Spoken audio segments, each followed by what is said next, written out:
வருஷத்துக்கு முன்னாடியே தமிழகத்துல காதல் நினைவு சின்னம் செதுக்கப்பட்டுள்ளது தெரியுமா? எந்த மாவட்டத்தில் அப்படின்னு தெரிஞ்சுக்கலாம் இந்த வீடியோல. காதலர் தினத்துல சிறந்த காதலர்களுடைய வரிசையில காதல் சின்னமா இன்றளவும் தாஜ்மஹால் தான் போற்றி கொண்டாடப்பட்டு வருது. தாஜ்மஹாலுக்கு முன்பாகவே தமிழகத்துல காதல் சின்னம் கட்டப்பட்டிருக்கு. சோழர்கள்ல ராஜராஜ சோழனின் மகன் ராஜேந்திர சோழன். இவர் கங்கை வரை சென்று வெற்றி கொண்டு கங்கை கொண்ட சோழபுரம் நகரையும் கோவிலையும் நிர்மாணித்தான். தந்தையின் புகழை காட்டிலும் தமக்கு வேண்டாம் என்று எண்ணியே அதை சிறியதாக கட்டியதாக இன்று வரை பேசப்படுகிறது. அந்த ராஜேந்திர சோழன் தன்னுடைய காதலி பறவை நங்கைக்காக திருவாரூரில் கட்டிய கோயில்தான் காதல் சின்னம்.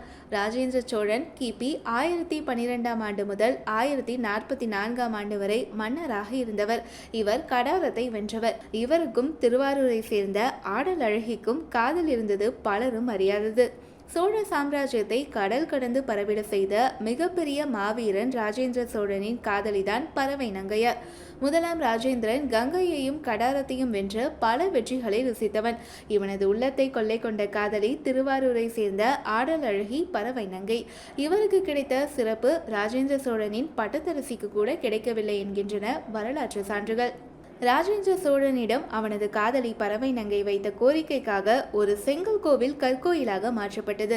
அந்த கோவில் திருவாரூர் தியாகேசர் கோவில் என்பது குறிப்பிடத்தக்கது. அதனை கற்கோயிலாக அமைத்து கோவிலின் வெளிப்புறம் தொடங்கி கலச பகுதி வரையில் வாயில் உட்புறம் முழுவதும் பொன்னால் வேய்ந்தான். கருவறை கதவுகளுக்கும் முன்புற தூண்களுக்கும் செம்பினால் தகடு சாத்தப்பட்டது. இந்த கோவில் கட்டி முடிக்கப்பட்டு நடந்த குடமுழுக்கு விழாவில் ராஜேந்திரன் தன்னுடைய பறவை நங்கையை வீற்றிருக்க செய்து தேரில் ஊரெங்கும் பவனி வந்தான் என்பது வரலாறு. இருவரும் இறைவனை தரிசித்த இடத்தில் ஒரு குத்துவிளக்கு ஒன்றை நினைவாக ஏற்றினார். இதனை இவனது கல்வெட்டு உடையார் ஸ்ரீ ராஜேந்திர சோழ தேவரும் அணுக்கியர் பறவை நங்கையாரும் நிற்குமிடம் தெரியும் குத்து விளக்கொன்றும் என வரலாற்று கல்வெட்டுகள் குறிப்பிடுகின்றன.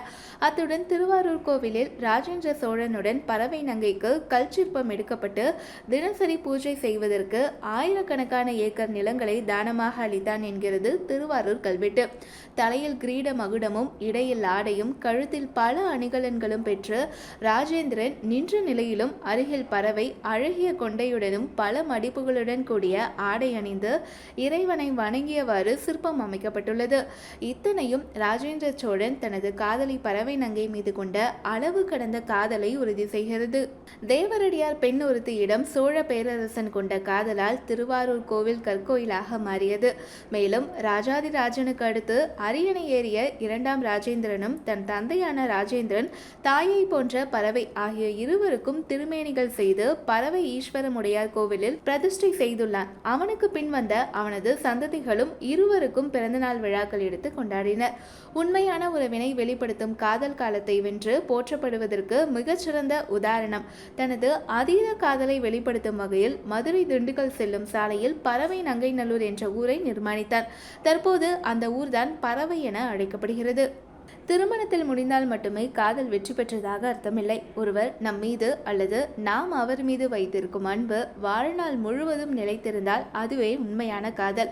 இளமையில் மட்டும்தான் காதல் என்பதல்ல, வயதானாலும் உண்மையான அன்பு எப்போதும் காதலாக மலர்ந்து கொண்டே இருக்கும்.